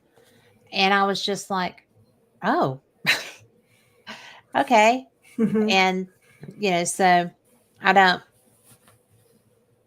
because I was trying to be kind of unshielded to be able to interact, right? I didn't have a big protection up. Right. And so I actually had to leave for a little bit, and I still have residual aches from that. Yeah, I believe that so many people died that day at Culloden. And 1,500 Jacobites and 500 English. Yeah. Just such a tragic event. And yeah, that's my family history right there. I had a lot of family who had already fled Scotland before that happened. But I did have some Klansmen who were at Culloden. So where did they flee to? Ireland. They went to what's the name of it? Fermanagh County in Ireland, and then eventually ended up in Pennsylvania. The Armstrongs bought land from William Penn in Virginia and Pennsylvania and settled there. And one of my ancestors was a general in the Continental Army under George Washington. Okay. Served with him and became the first secretary of the Navy. That's cool. Yeah. That is cool. Yeah. So, yeah, family history. We were rebels from the get-go, from the time we were in Scotland. Well, actually, even before that, into the French and the Normandy invasion. We were rebels against them, and then rebels against the English, and then, left Ireland, and then became rebels in America. And I did have just rebel rousers. Yeah. Oh, yeah. I had ancestors who were actually transported to the colonies for life. They were actually supposed to be executed, but he was 16 and he begged for mercy from the king and was given commutation, but sent to the colonies for life to be a servant, for the colonies, and ended up in the middle of the revolution. A rebel rouser. Exactly. Yes. So I come by it honest. And you look so calm and nice. I mean, just gee whiz. Looks are deceiving. I actually played ice hockey for about 10 years. So yeah, I have my dark side too. Oh, wow. So you got a lot of frustration out. Mm-hmm. Yep. Played with the boys. Yeah. So. Well, that's fun though. Oh yeah. I thought It's it'd be a always great way to meet guys. Got put in the friend zone right next to the penalty box. it is the penalty box. Yes, exactly. Exactly. The So, friend zone, you yeah, just can't break out of that. yeah. But my husband, he's like, yeah, I'm not going to mess with you. I'd rather be your friend than your enemy. There you go. That's so funny. Yeah. Well, what is when you got her to Oregon, Washington, Mhm.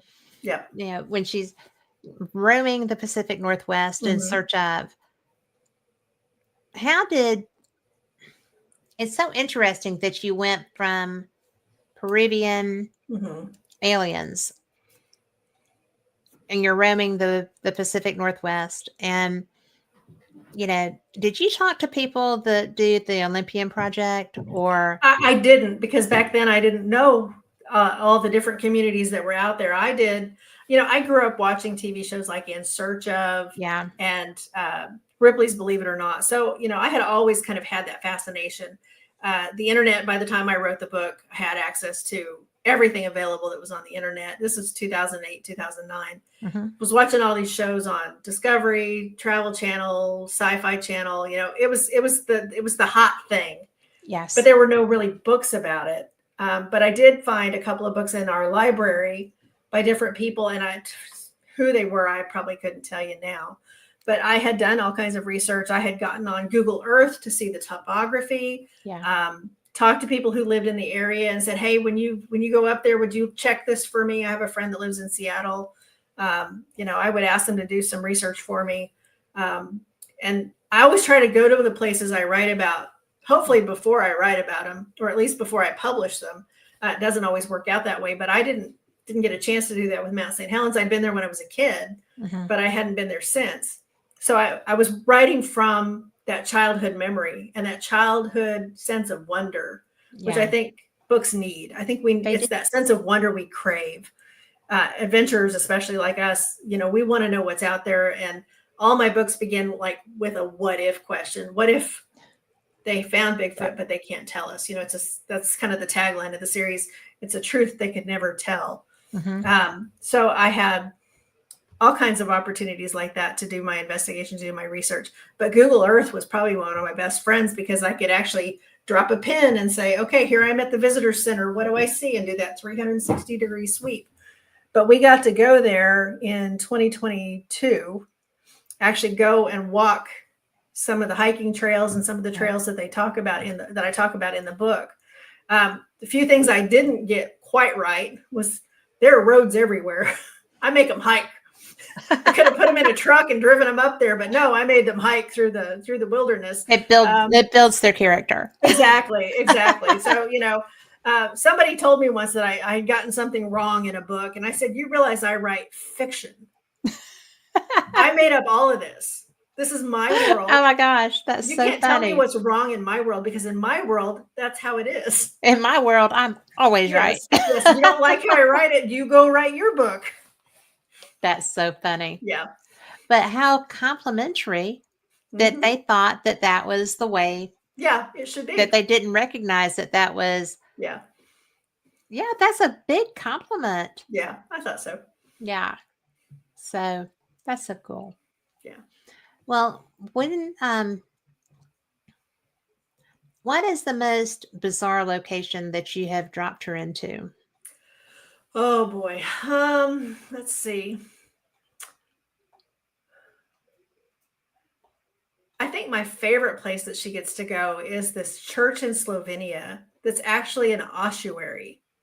And an ossuary is a church where the bones of plague victims were buried and lay in the catacombs and in the hallways. And they've decorated this whole cathedral with skeletons and skulls and, spines down one side of the wall and arm bone chandeliers. And it's one of those places that Is if that you've real? never, it's a real place, and it is a real church. It's the Sedlak Ossuary.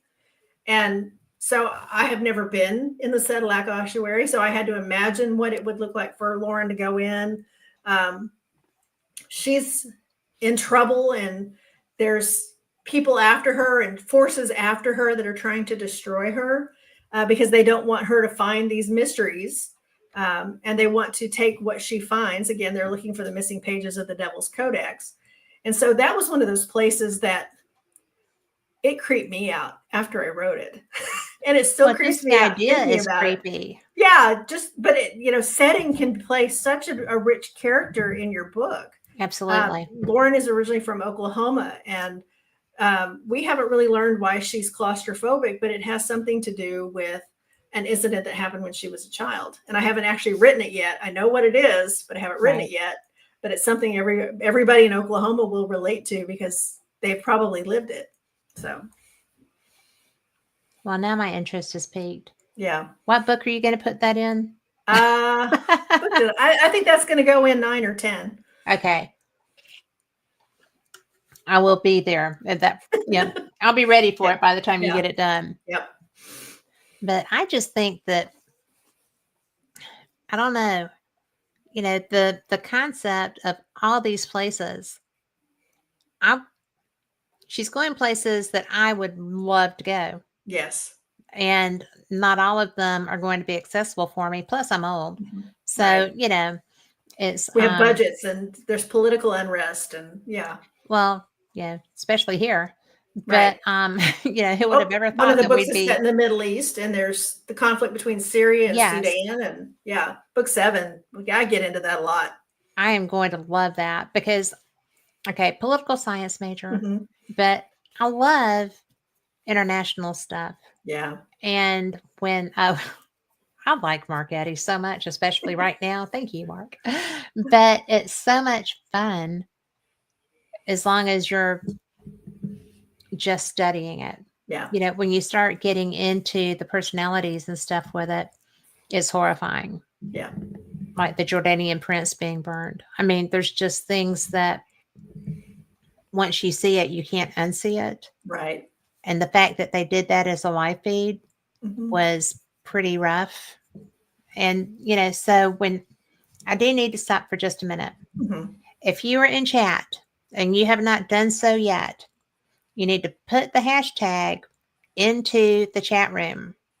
And the hashtag is hashtag cat, K-A-T. And you have the chance to win a random Fate magazine edition. And some of them are old, some of them not so old. But if you would like to win that, hashtag cat goes in the chat. Oh, that was fun. Woo.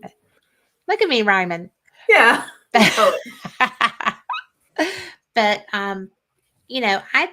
I think that when you start experiences like that, you're bringing, awareness to people that they may not have had. Right. Because, it turns out that what we lived through is nothing compared to what other people have lived through. It's true.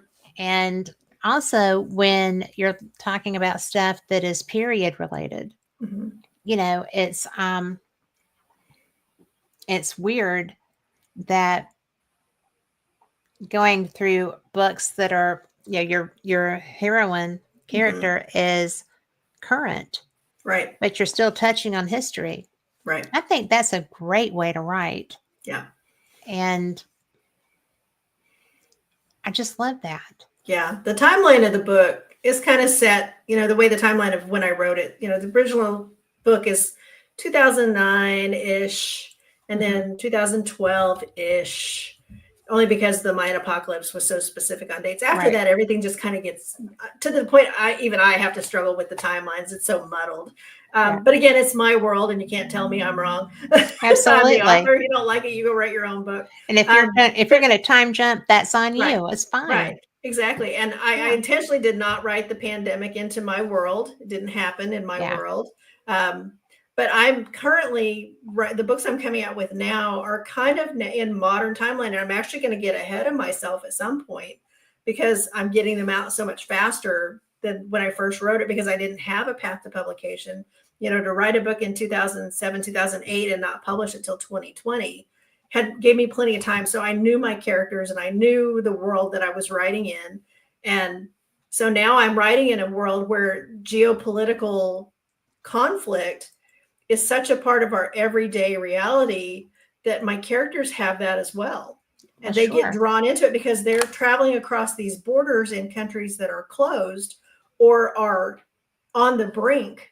And, my ultimate goal is, this is kind of a pre-apocalyptic series. And we kind of have a role to play in either preventing it or being involved in it, whichever the case may be. I haven't quite decided yet. Well, and I think that as an author, that's one of the great gifts Mm-hmm. is that while you're trying to keep the realism there, Mm-hmm. you don't have to. Exactly. And I doubt seriously that anybody from, I would even say 40 years ago, Mm-hmm. would ever envision the society that we're living in right now. It's true. And if you go back even 80 years, Mm-hmm. then there was such nationalism, pride, Right. that, it would just blow people's minds. Yeah. And I think about my great grandfather's life. Mm-hmm. He came to Oklahoma in a covered wagon, an arranged marriage with his brand new wife, and a 1901 Singer's treadle sewing machine, which still sits in my other room. And I sat on his lap while they were doing the moon landing. I was cool. just a baby, and I sat on his lap, and he passed away 6 months after that. And oh, wow. What you must have seen in your lifetime to come to a new state in a covered wagon, Yeah. where the Indians were still roaming the plains, to It may watching or may man not be land on the friendly. moon. Yeah. Yeah. So I mean, and my grandfather was born in either 1923, 1924. We're not sure. They got the birth records wrong on one of the children. We don't know which one. He passed away in 1985, and just what he's seen in his life, he grew up with a horse that he would ride to town once a month to go and pick up things for his mother, to becoming a landman and working in the oil field industry. And he passed away just before the big oil crash in 85. So just the things he saw in his life, now the things that I'm seeing in my life, I grew up without the internet. Yes. My daughter has always had the internet, and she just turned 21. And so I think about what my children are going to experience their whole life. They've had the internet. They've had streaming videos. They can, TikTok anytime they want. They can go on YouTube and get, they don't know how to do something. They go to YouTube and learn. She was learning how to crochet. She went to learn how to do it on YouTube. Wow. That's cool. I sat with my great grandmother and she taught me, and I didn't learn very well. I didn't learn very well. Yeah, but my daughter did, picked it right up. And now she does stuff and makes custom sweaters and hats and jackets and bags and all kinds of things just from watching TikTok. And wow. So that just amazes me. So yeah, I definitely wanted the characters to be grounded in the real world. Of course, Lauren being the scientist that she is. Yeah. Rowan, who is again her significant other, he's the team medic. He was a former military medic who's in the 23rd Medevac in Afghanistan and Iran. Or I'm sorry, Afghanistan and Iraq. So he's kind of the safety officer of the team, and everybody's always getting hurt. So there's some adventure there. Well, they're doing dangerous stuff. Exactly. And that's real world stuff. There's consequences for not following safety protocols. And unfortunately, said the inspector are really bad about that, and it happens. So, it's that real world that the paranormal is interesting, but it's the normal that makes the true story. There's the love story between the two of them. There's conflict with Lauren and her brother, that he's going to become a significant character in the series. And you'll meet him in the Alien Accord, book 3. Right. But he is a radio telescope engineer for NASA. And he has always teased her that he will find aliens before she does. And it's become a point of contention to the point that they haven't talked for 20 years. Because he's out of town. That's hilarious. Rubbing it in her face for so long. Yeah. And, he's just Mr. I'm going to one up you in everything. He got his PhD before she did. He got a second one when she got hers. And so there's some family drama that's going to come into it. And trust me, I know a few things about family drama. Don't we all, though? Yes, we do. That's so funny, though. Mm-hmm. I mean, Genuinely. Yeah. Well, the really funny part of that is when we were on the writers cruise, and I was working with one of the coaches who was a stand-up comedian, Barry Friedman. Love you, Barry. He was telling me, he said, she needs an annoying sister who's the fly in her ointment. I'm like, well, she doesn't have any sisters, but she's got 6 brothers. He's like, pick one. So that became Michael, and Michael is the fly in her ointment. Oh, But that's fun. yeah, That was good advice, though. it was good advice because again, it brings that reality to it. And when a stand-up comedian tells you to do something for dramatic effect, you do it. Absolutely. Well, and he wouldn't be there on that cruise if he wasn't helping. Right. And he was very helpful. Yeah. Well, how many people were on that cruise? Well, I mean, it was a full cruise, but as far as our group, I think there were 4 or 5 coaches and maybe less than 10 authors. It was a very small group, and our Really? spouses and significant others were there, but it was intended to be a small group so that everybody got that personal connection. And they still do this on an annual basis. I think in May they're going to Alaska this year, and I'm not going to be able to go with them, but that's, my goal is to be able to go and be one of those coaches. I've done that once before. So, Yeah, that was going to part be of my my- next question. Are you Yeah. coaching now? I am coaching now. I'm a frequent speaker at writers conferences and book clubs and things like that. I talk about imposter syndrome. I talk about how many FBI agents do we really need? That's probably one of my favorite sessions I do because everybody automatically thinks, oh, we need an FBI agent. Well, no, there's probably another federal agency that actually would handle that. So I actually have a book series that I'm developing now about an OSHA inspector because that's the world I came from. Right. Because there are more federal agencies out there than just the FBI. So I did a session on that. I'm going to do one on editing called Typos Are Like Bigfoot. They're out there, but you can't find them. Yeah. I That's do a all great kinds title, of things by the like way. that. Yeah. And I have other writers that, we kind of have grown up together that we still critique for each other. My professor in college was a writer, and he and I developed a Sunday morning coffee group that was just him and me. And we'd sit at a coffee shop and we would start maybe around 10 o'clock and he'd read a chapter and then I'd read a chapter and then he'd read a chapter and I'd read a chapter, give each other feedback. And it got to the point where we would be there till 4 or 5 in the afternoon and they're getting ready to close because we've been there all day. Drink a lot of coffee as an author.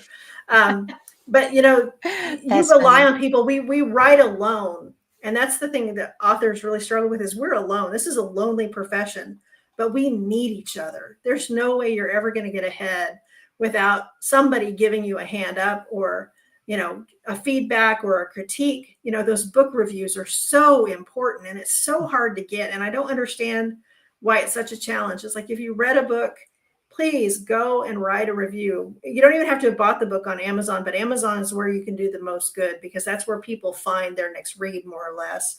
Goodreads is another one that's important.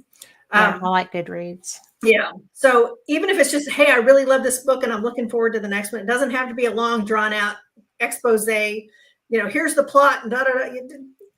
Here's why I like this book and why you might like it too. That's all you have to say. Yeah.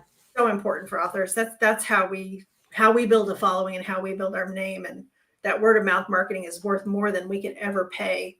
And there are people who out there who will message you, I can get you 50 reviews for $300. It's like, that's disingenuous. I will not pay for reviews. Well, because people are, especially if it's not accurate. Mm-hmm. I mean, because I read reviews, I am an avid reader and I read everything. It doesn't, especially I have a very eclectic group of guests. Right. I've done this show for 10 years. And so I've talked to everybody from all walks of life, astrophysicists, nuclear physicists, television personalities. I'm going to talk to the nuclear physicist. I've got a book I'm working on. I need to talk to that nuclear physicist. Oh, well, his name was Stanton Friedman, but he passed away. But I know some more. So, but he is the reason that I have a passing knowledge of nuclear physics. And also why he was the original Roswell researcher, civilian researcher. Yeah.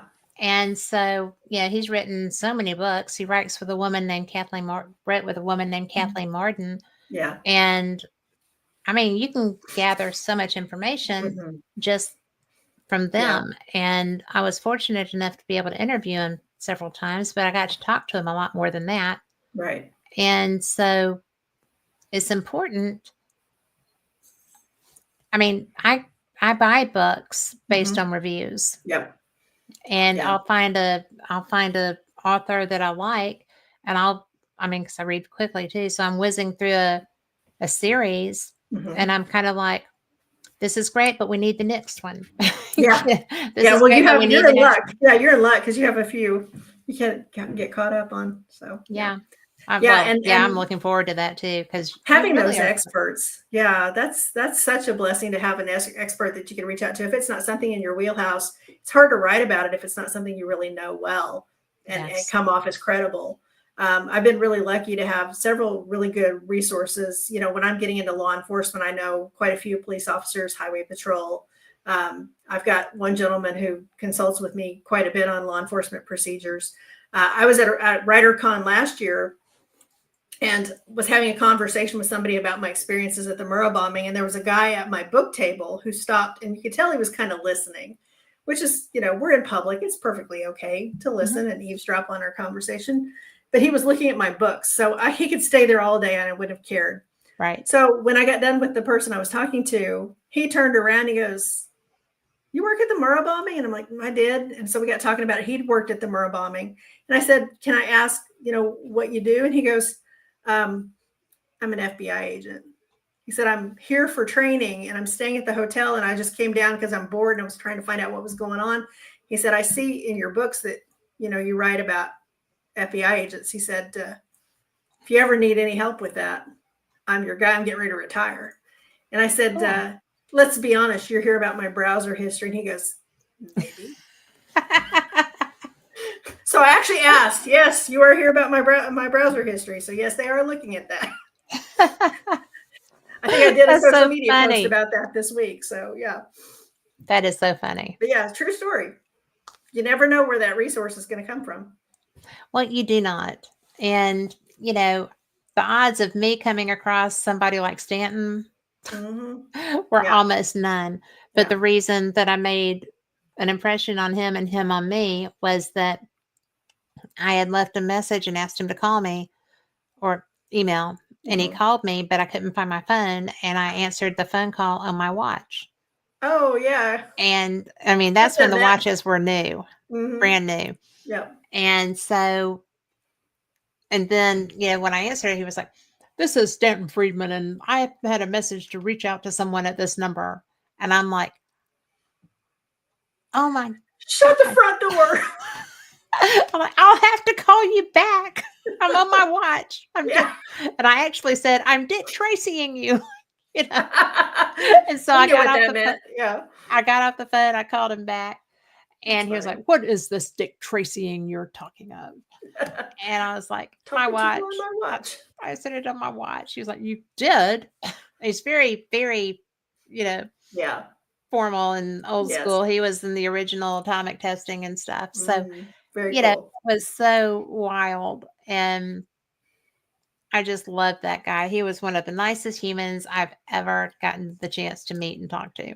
I have found the paranormal community and scientific community as well to be very accommodating, and they want people to get it right and they want to help, and I love that. Yes. Yeah. Yeah. Some of my best new friends are rocket scientists. So I have fun with that. Nice. I taught electrical safety class for a group of rocket scientists once. And I was talking about arc flash being hotter than the face of the sun. He goes, "No, wait, the face or the core? Because that's a different, there's a difference." That's the difference. I'm like, "Okay, well, how much is that? What's the core?" And he told me, he said, "What?" I said, "What's the face?" I said, "Yes, the face of the sun." I was correct in my statement. There you go. Well, we have to do this drawing right fast. Mm-hmm. So, Carl, are you up for it? We're going to put these names in there and let the computer do its thing.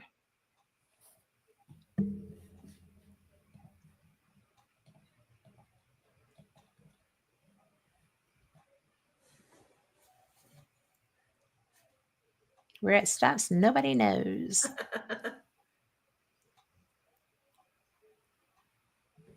Lori Dorsey. Lori Dorsey's going to have the whole collection before we know it. Nice. So, Congrats. but you know what? I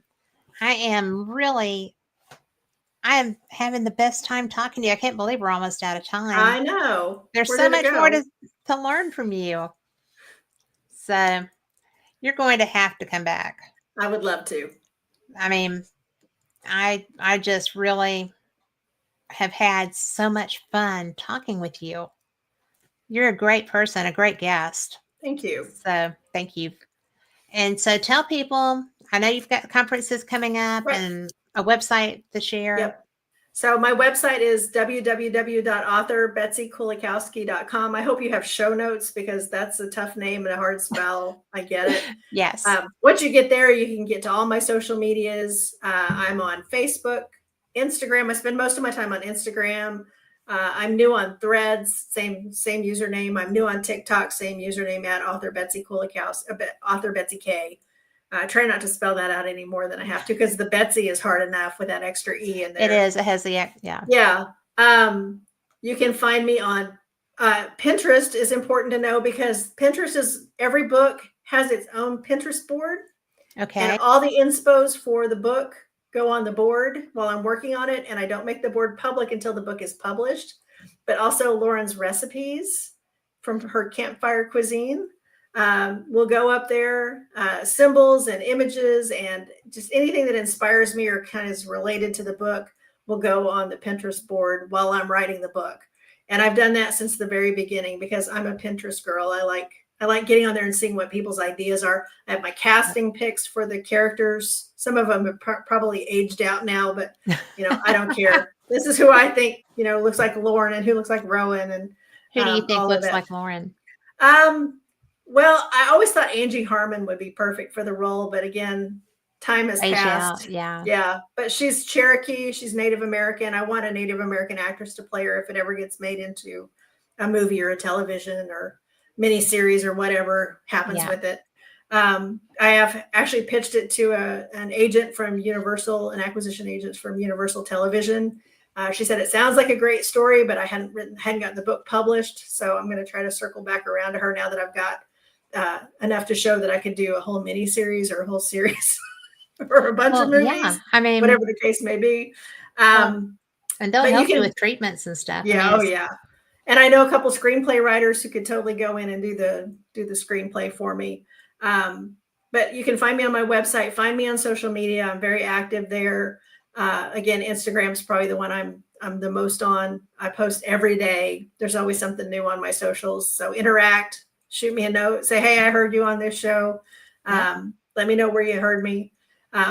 My books are on Amazon, Barnes & Noble. You can order them off of Target.com, Walmart.com, Kobo, Kindle, Amazon books. I'm on Audible. I've got all the books in audiobook. Yeah, I'm everywhere. I'm out there. And write me a review. If you read my books, write me a review. I appreciate it so much. And I'm glad that you were here. Thank you. I am so glad you were here. Thank you. My pleasure. And for everyone listening, y'all are the reason that we do this. I love doing my show. I love bringing you people like Betsey. And you know what? We have... this show will be available on Dark Realm TV. It's going to be about 2 weeks from now. But Dark Realm TV is a subscription service. It's like $4.99. And you can catch us on Roku and you can catch us on Amazon Fire. So Amazon TV. So just go ahead and hook up. I've got some great archives. You'll find so many paranormal shows, so many great movies, and so much fun. Kind of like what we had tonight. Betsey, thank you again so much for being here. Thanks for having me. You were brilliant. Thank you. And good night, everybody.